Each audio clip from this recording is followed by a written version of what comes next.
Hello everyone. It's been a long time since I've last made a video. Technically, it's been a week, but it's been a little bit longer. That Brave Frontier video that I've had that for like a month, and I thought I would release it sooner, but it was just sitting on there because I thought I was gonna like add more to it. But obviously I didn't, and so I was just like, you know what?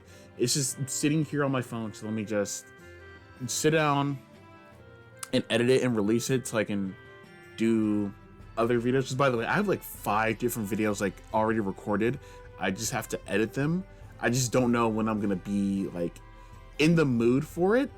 But yeah, whenever I am, because I'm not gonna lie, I'm really not like in like a editing video mood for like the last few weeks, but it is what it is.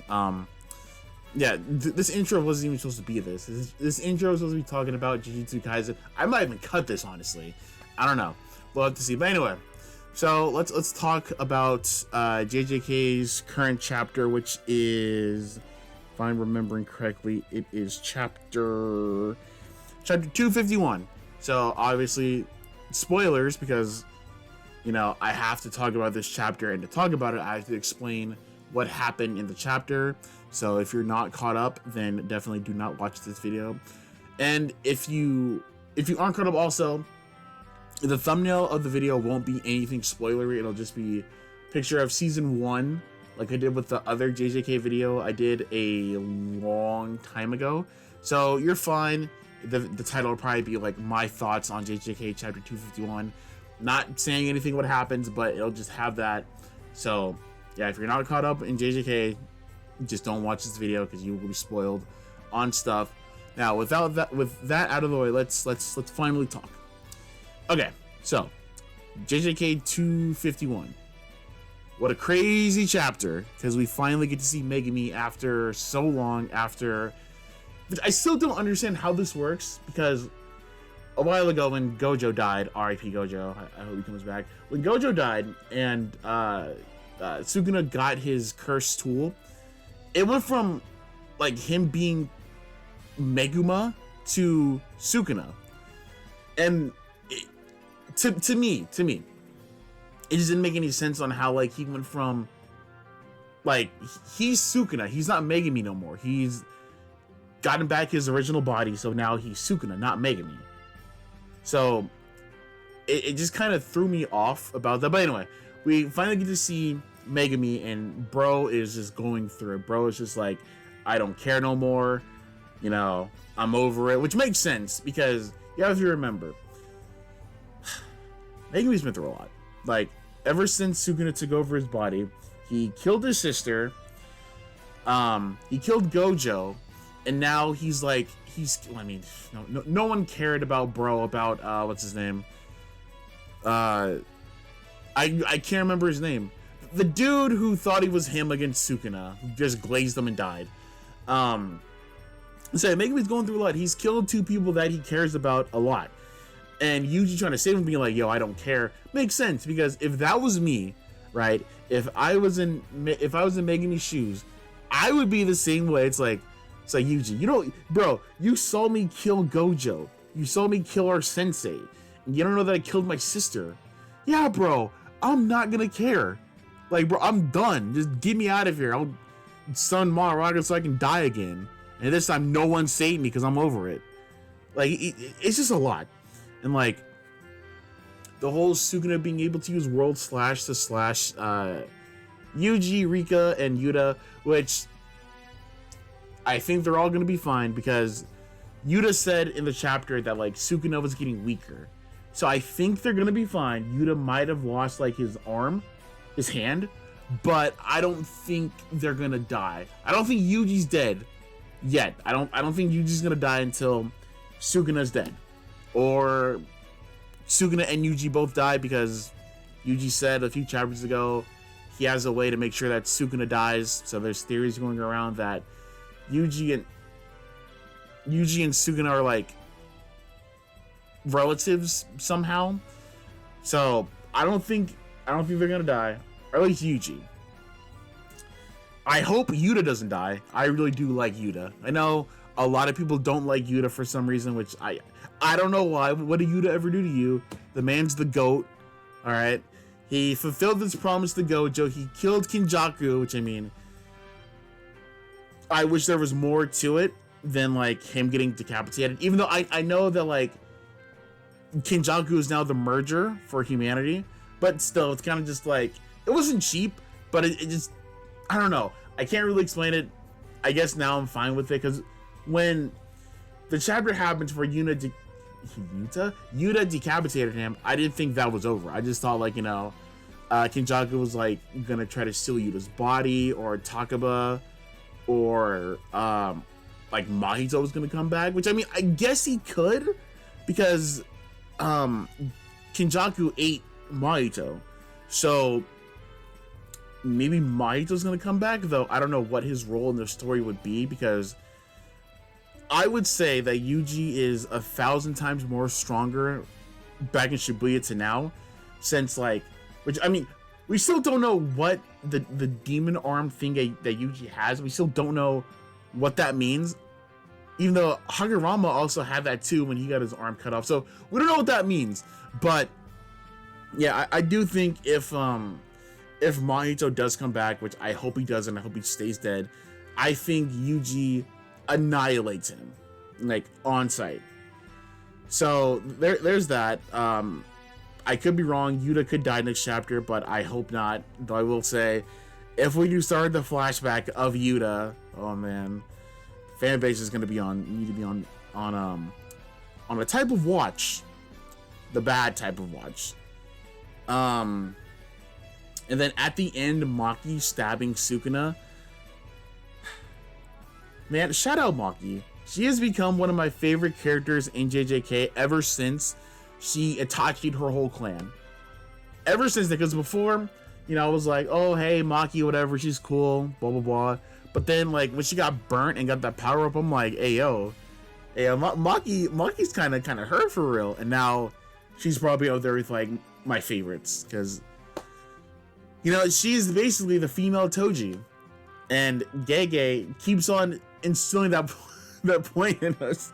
Someone on Twitter made a really good point about, like, how there are, like, so many references of Maki and Toji, which makes sense because they are related, and Maki doesn't have any cursed energy, and Toji didn't either, and Toji was able to stab through Gojo's infinity while other people can't do that. So it makes sense.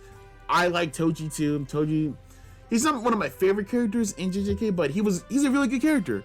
Like, he made Gojo, you know, awaken and cook him.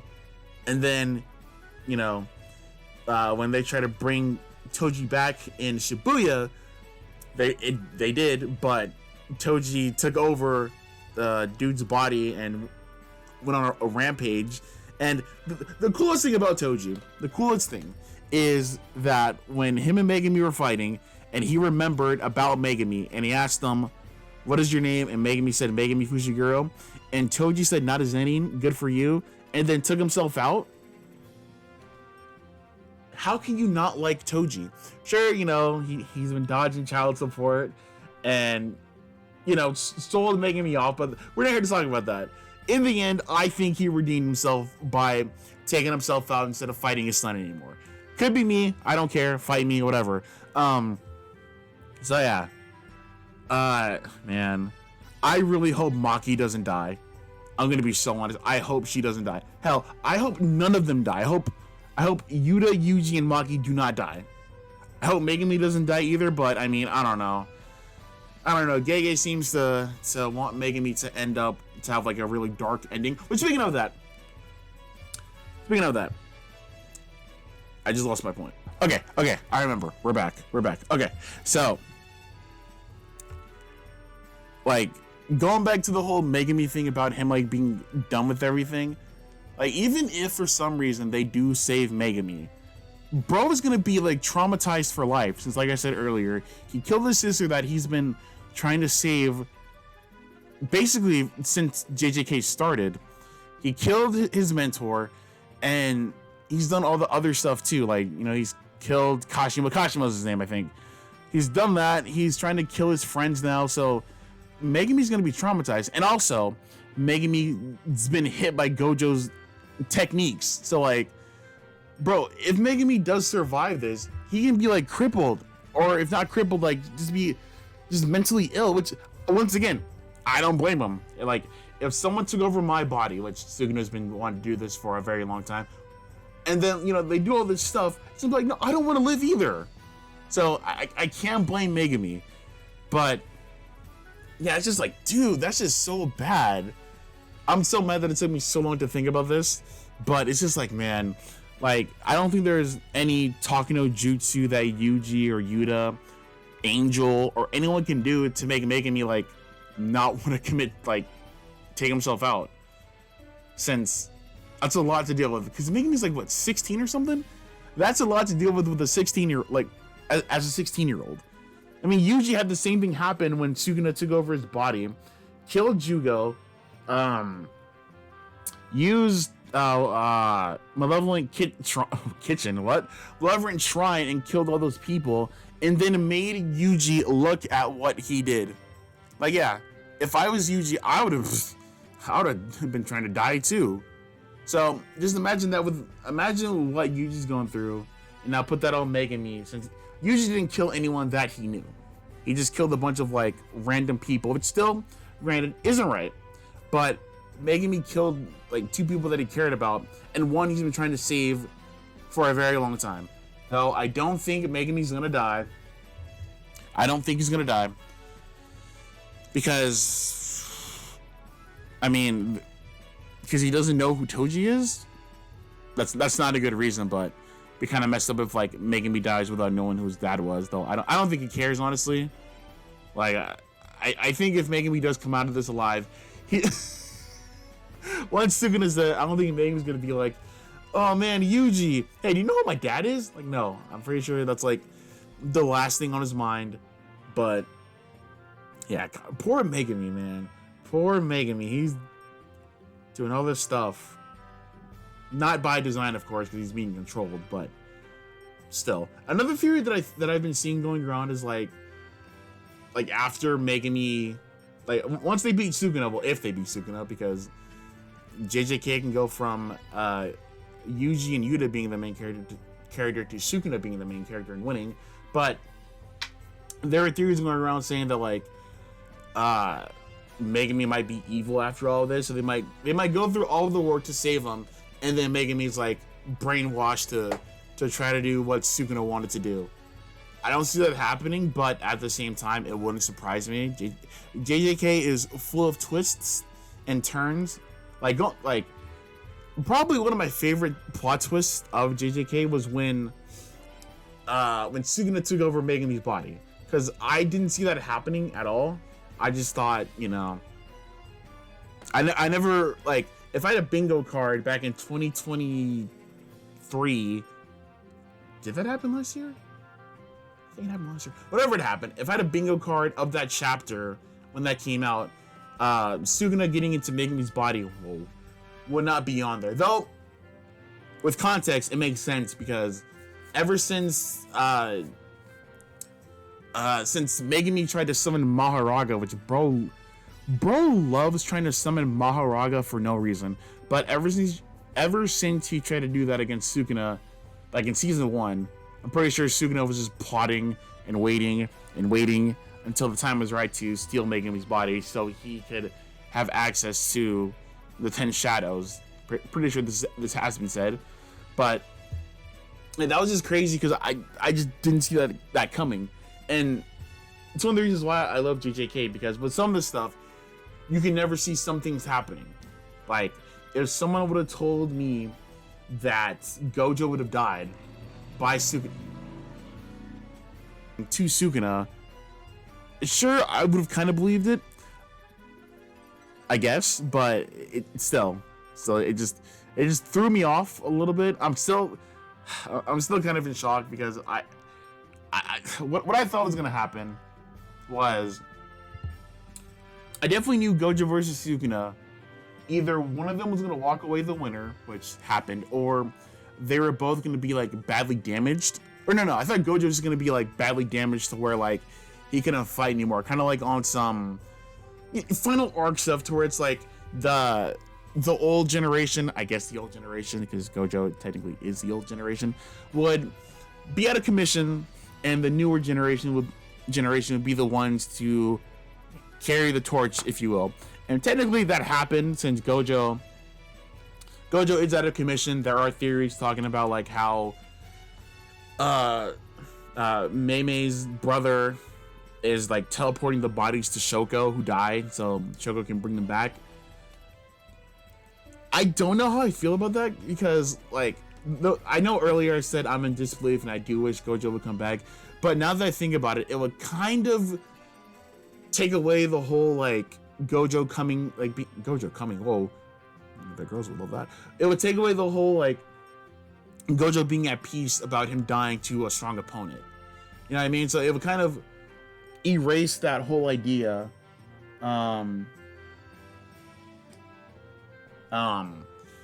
To take away that whole idea of him being at peace about dying to Sukuna, and it would kind of mess that up. Like it's kind of like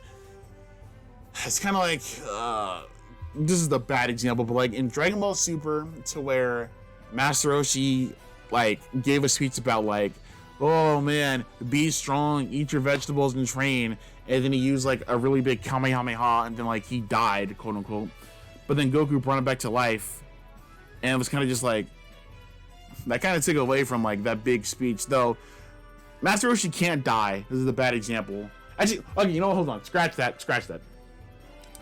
Hunter x Hunter spoiler. If you haven't seen Hunter x Hunter, go watch it. If not, then you can skip to this part. If I hopefully I put this, when I edit this, I put this in here. But it's like if Netero, like, you know, when Netero fought Meruem, and Netero was like, I feel like Netero said something basically being like, yeah, I'm gonna die, bro. And like, if, you know, he did all that work to Meruem, he blew himself up, but then somehow he survived. It's kind of just like, come on, Togashi. So it's kind of something like that.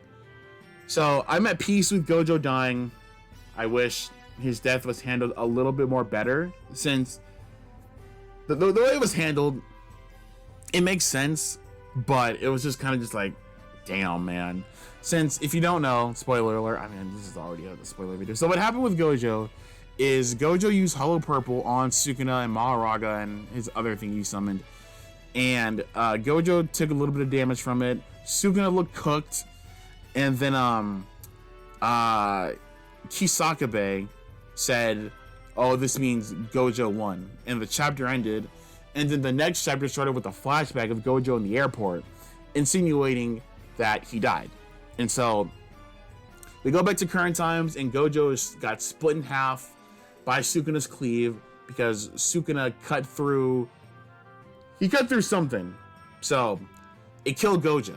And I just wish that it was like handled a little bit more better. Like someone made a panel about it to where it was like, where it said like Gojo won. It was like a panel of like the panel from the next chapter of like the cleave hitting. They could have did that to like leave us on a cliffhanger, since the cleave Sukuna could have used cleave on Yuji or something. But I guess it was handled fine. So yeah, but yeah, I think that's it for this video, because I don't think I have anything else to talk about. If you've seen the latest chapter of JJK, do you think Yuji, Maki, or Yuta will die? Do you think if they say Megami, will he, you know, be back to his regular self, or will he just be like, kind of just like more depressed than what he is? And what have been your thoughts on the last 3 chapters? Because quite frankly, I loved all 3 of them. And with that being said, thank you for watching, and look out for like 6 videos coming out. I don't know when. Thank you.